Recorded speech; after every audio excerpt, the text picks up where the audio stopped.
Next one up, we have another long-term collaborator at this point, Ben Reinhardt from SpecTech. And Ben is really also taking on a new approach to revolutionizing the way that science can be done, the pace at which it can be done, the pace at which we can do capacity building for science and tech for very specific projects that deserve more attention. And yeah, it's been a blast to host a few of the nano workshops that we had with you and with Adam. And I'm really excited about what you guys are building. I think you're an amazing force to just, collate and generate a lot more scientific talent in the ecosystem. Thank you so much. Thank you. All right. So if you look at the people who are speaking in this session, you can be like, one of these is not like the others. One of these doesn't belong. One of these has much less money than the others. That's us. So we're like, and I'm saying this only insofar as like, I don't consider us a funder. I consider us something else. And also, I don't have that much time, so consider this a teaser for things that you can either talk to me about, read more about on our website or on the internet, and just like things to put in your head, but not sort of like go deep on.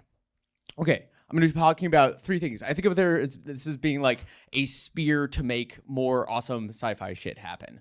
I'm going to talk a little bit about speculative technologies, what we are, how we do things, just to like get you oriented. And then I'm going to talk about some lessons, like very tactical lessons about how you actually raise money to do weird science things, because I don't feel like people talk about that enough.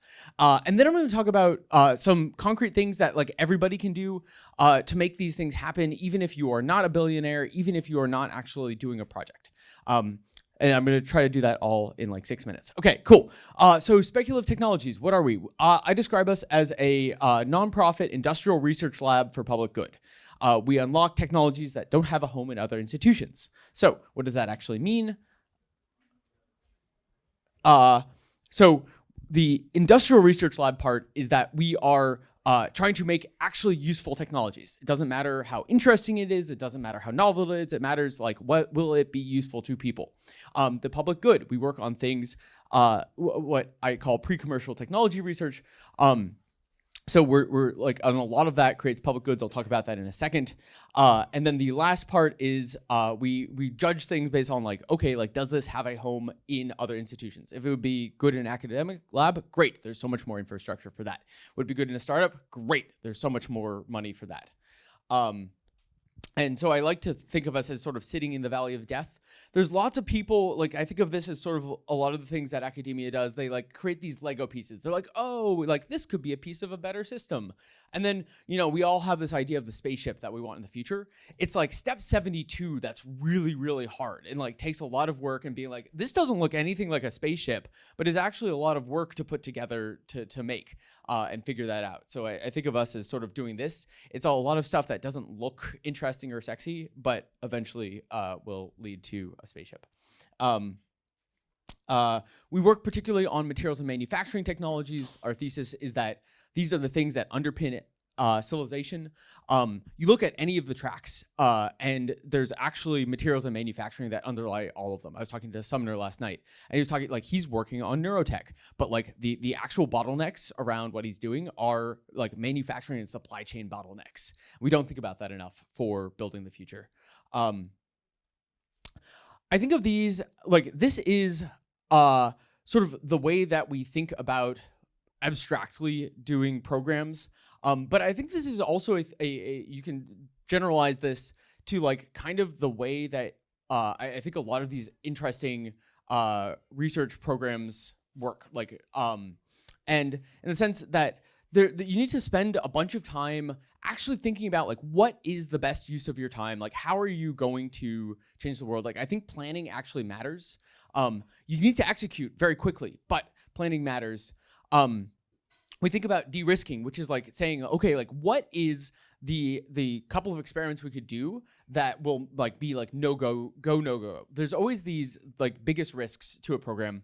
There's actually building, and then the thing to remember is that eventually technology needs to get out into the world, right? And that's in the form of IP or startups in the market, or open source, or sort of like low profit organizations sort of less market oriented, but you always need to be thinking about this transition even when you're starting and thinking about things. And so like this is how we think about it, but this is also sort of a thing I want to incept for anybody who's doing ambitious building science fiction stuff. Okay, this is just a thing that I want to throw up here. I call what we're doing pre-commercial technology research. So this is research to build useful technology that doesn't make sense commercially yet. So it actually touches a lot on what Kate was talking about earlier. And I think a thing that I just really want to try to convince people of is that this creates public goods. Can't go into it. There's so many stories where companies spend 10 years, $1 billion building a technology. Within 2 years, all their competitors can like invent around their patents. And the fact of the matter is that people have realized this more and more over time.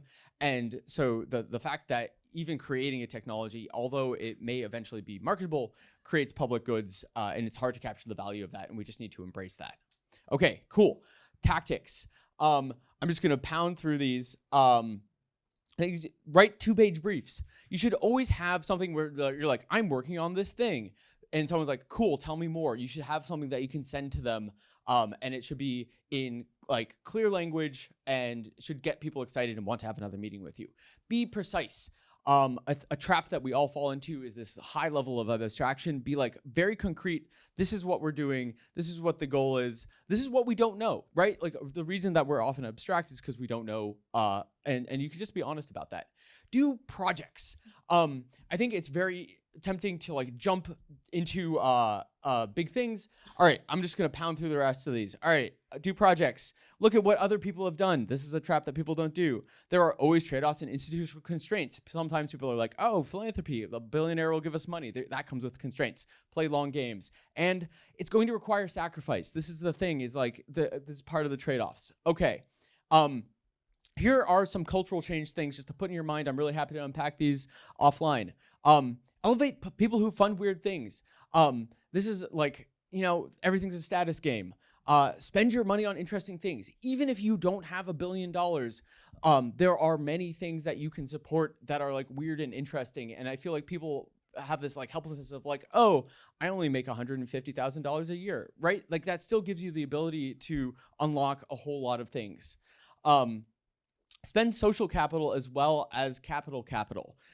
It is take a risk to introduce someone to someone.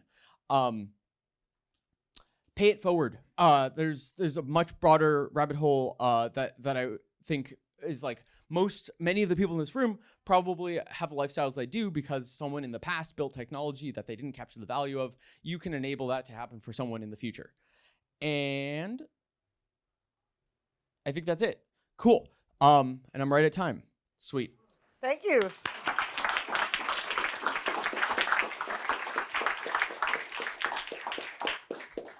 Yeah, I love the pay it forward part. Questions, comments? We have time for at least one. Oh, sorry. Thank you. I love your presentation. Thank you. The supply chain issue is something that almost every startup founder I know talks about to me. And each company that I know is trying to solve it like on its own. They all have their creative hacks for solving it individually. Is there any attempt at like a more generalizable method to try to help multiple companies with this issue across the board? I mean, there's a much deeper rabbit hole, but like, I mean, there's the whole bring manufacturing back to the United States by creating new paradigms of manufacturing. Like that's what we need to do, and that is a very large project. Medical manufacturing is half of Puerto Rico's GDP. Let's talk about more Puerto Rico. All right, sweet, more Puerto Rico. That is where our Vision Weekend in 2025 is going to be in February, so we'll take it on there. Thank you.